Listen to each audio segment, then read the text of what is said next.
Assalamualaikum warahmatullahi wabarakatuh. Selamat pagi dan salam sejahtera buat kita semua, khususnya keluarga besar insan pers yang saya cintai, yang saya hormati, dan juga kepada seluruh masyarakat Indonesia yang saya hormati. Izin saya akan menyampaikan setelah bersyukur pada Allah Subhanahu wa Ta'ala dan bersolawat kepada junjungan kita Nabi Agung Nabi Muhammad Rasulullah Sallallahu Alaihi Wasallam. Izin saya bersama Kiai Haji Ahmad Khalwani Nawawi di sebelah kiri saya yang saya hormati, dan saya sendiri Profesor Ali Maskur Musa. Setelah kita semua menyelenggarakan Kongres ke-13 Jamaah Jam'iyah Ahli Thariqah Al-Mutabaroh An-Nahdiyah atau biasa dikenal dengan Jatman, yang menyelenggarakan Kongres ke-13 bertempat di Asrama Haji Donohudan Boyolali tanggal 21-22 Desember, artinya kemarin, Sabtu dan Ahad.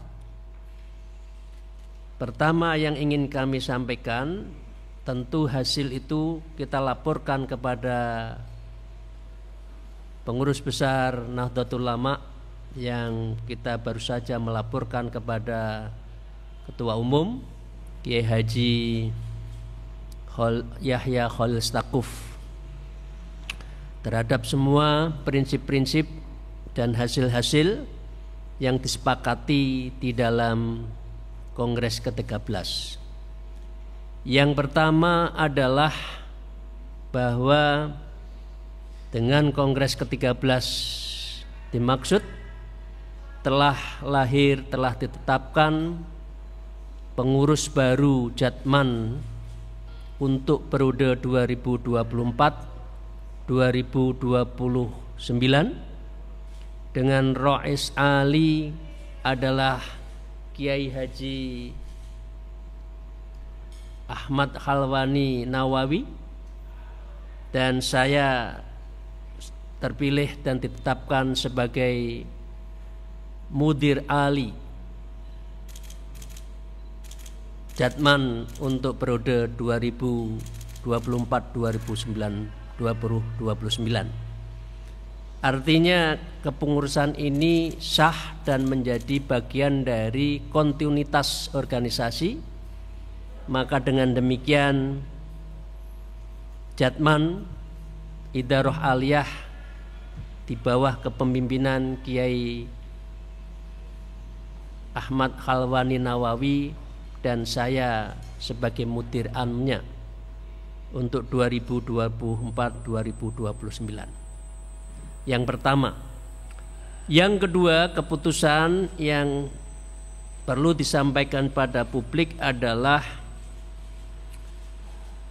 Jatman mempunyai kedudukan sebagai badan hukum, badan otonom dari pengurus besar Nahdlatul Ulama, sehingga tupoksinya adalah menindaklanjuti, membreakdown dari kebijakan-kebijakan pengurus besar Nahdlatul Ulama, khususnya dalam hal pengamal Thariqah Al-Mutabaroh An-Nahdiyah di Indonesia, dan ini mempunyai kekuatan ruhaniyah yang sangat kuat, menjunjung, menjadi paku buminya dari spiritualitas Indonesia, tidak hanya oleh dan untuk NU, tetapi untuk bangsa dan negara Indonesia memerlukan spiritualitas yang tinggi, paku bumi istilah saya,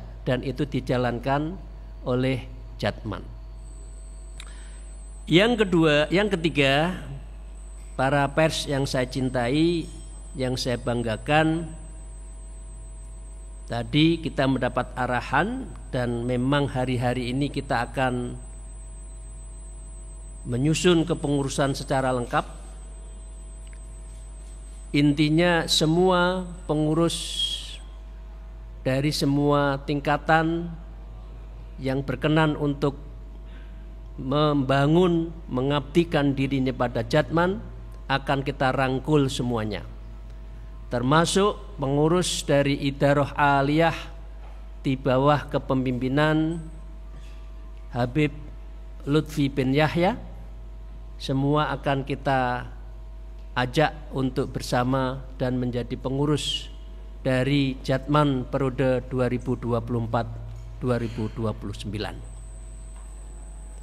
Jika Allah mengendaki, insya Allah pengurus Jatman 2024-2029 akan diselenggarakan pelantikan yang akan dilaksanakan insya Allah tanggal 8 Januari 2025.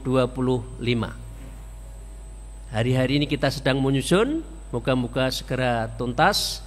Insya Allah tanggal 8 kita akan menyelenggarakan pelantikan yang akan melibatkan seluruh idarah wusta, insya Allah idarah subyah dan juga para sufi internasional. Kita mohonkan untuk bisa hadir di dalam pelantikan dimaksud.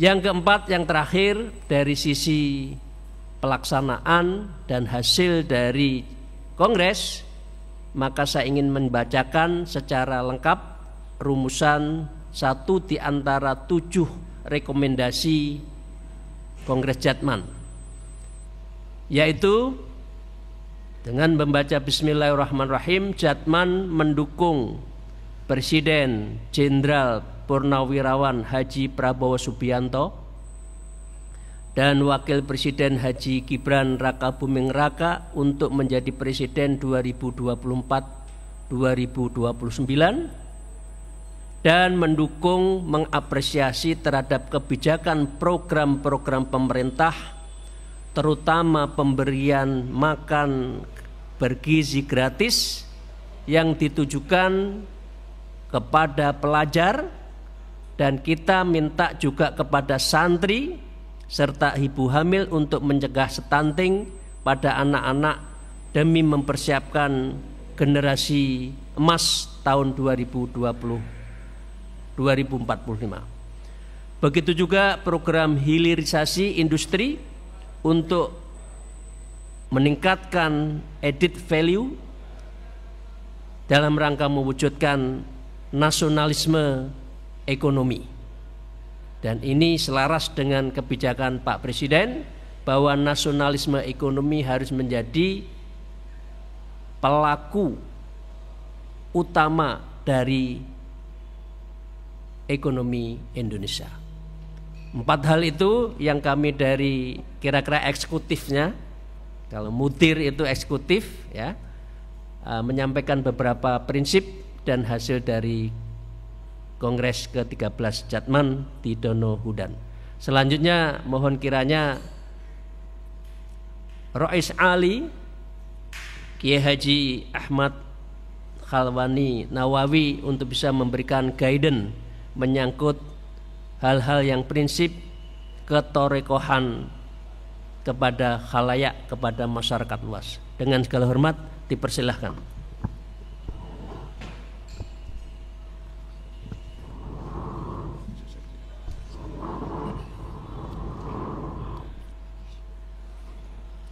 Assalamualaikum warahmatullahi wabarakatuh. Salam. Hadirin hafidhakumullah, wabil khusus Bapak Profesor Dr. Ali Maskur Musa sebagai Mudir Ali Jatman hasil kongres di Dono Hudan kemarin. Tidak lupa dari jajaran PBNU, Pak Ajengan Sarif. Ajengan Sarif. Ini saya sudah akrab sama kakaknya Pak Ali Romdon. Pak Edi dari PP, dari bidang pers PP, beliau asli dari Palembang. Dan kepada para wartawan, saya sebagai orang yang dituakan di hasil kongres kemarin, saya hanya ingin menyampaikan, saya ingat kurang lebih 3 atau 4 bulan yang lalu ada seorang profesor dari Belanda di Universitas Gadjah Mada, kalau nggak salah namanya Profesor Martin. Beliau mengatakan dulu Belanda itu yang paling ditakuti adalah dari santri Torekoh. Jadi yang paling ditakuti adalah, kalau di Banten murid-muridnya Syekh Abdul Karim Banten. Kalau di Jawa Tengah ada tokoh yang masyhur yang nama aslinya Ontowiryo, nama masyhurnya adalah Diponegoro. Walaupun cuma 5 tahun menyusun kekuatan berperang musuh Belanda, bikin pusing pemerintah Hindia Belanda. Uang kas pemerintah Hindia Belanda habis. Belanda punya hutang luar negeri gara-gara menghadapi Diponegoro. Itu sejarah. Ternyata Diponegoro pun tarekatnya Satoriyah. Gurunya adalah Kiai Haji Taftazani Kartosuro. Putranya Kiai Haji Nuriman Melangi Nogotirto Gamping Yogyakarta, yang gelar keratonnya namanya BPH Sandio. Itu Diponegoro itu tarekat. Tarekat ikut menghantarkan kemerdekaan. Ketika Bung Karno membacakan teks proklamasi di Pegangsaan Timur Jakarta, tampillah putra tarekat dari kampung Batu Hampar, Payakumbuh, Sumatera Barat. Sang ayah bernama Ustadz Haji Jamil, itu guru tarekat Naksabandiyah Kholidiyah. Punya putra bernama Muhammad Hatta yang akhirnya terpilih sebagai wapres pertama, itu putra tarekat.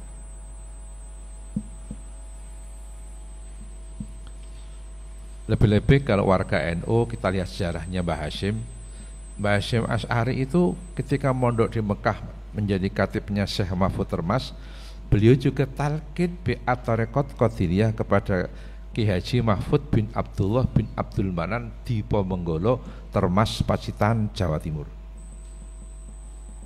Maka saya mengajak pada warga NU dan semuanya kalau bisa ikuti Mbah Hashim masuk tarekat. Cucunya Mbah Hashim, Gus Dur juga tarekat. Tahun 83 menjelang terpilihnya sebagai Ketua Umum PBNU, Gus Dur itu talqin bi'at tarekat Qadiriyah Naksabandiyah kepada Kiai Haji Son Haji Jimbun Ngiwang Retno Seruweng, Kebumen, Jawa Tengah. Gus Dur juga tarekat. Maka tarekat ini adalah bentuk tazkiyah, membersihkan diri. Maaf, ilmu kalau nggak pakai tazkiyah cuma masuk di otak, nggak masuk ke hati. Ya pinter, tapi cuma bikin ngutaki teman saja. Maka dengan adanya tarekat ini tazkiyah, supaya ilmu masuk ke hati, nggak cuma singgah di otak saja. Itu tazkiyah tarekat. Barangkali itu saja yang perlu saya sampaikan. Ya, saya mengajak seluruh mursyid dari berbagai tarekat untuk bisa bergabung ke Jatman ini, hasil kongres kemarin di Donohudan Solo. Sekian, mohon maaf atas segala kesalahan dan kekurangannya. Wallahul muwaffiq ila aqwamit thoriq. Assalamualaikum warahmatullahi wabarakatuh.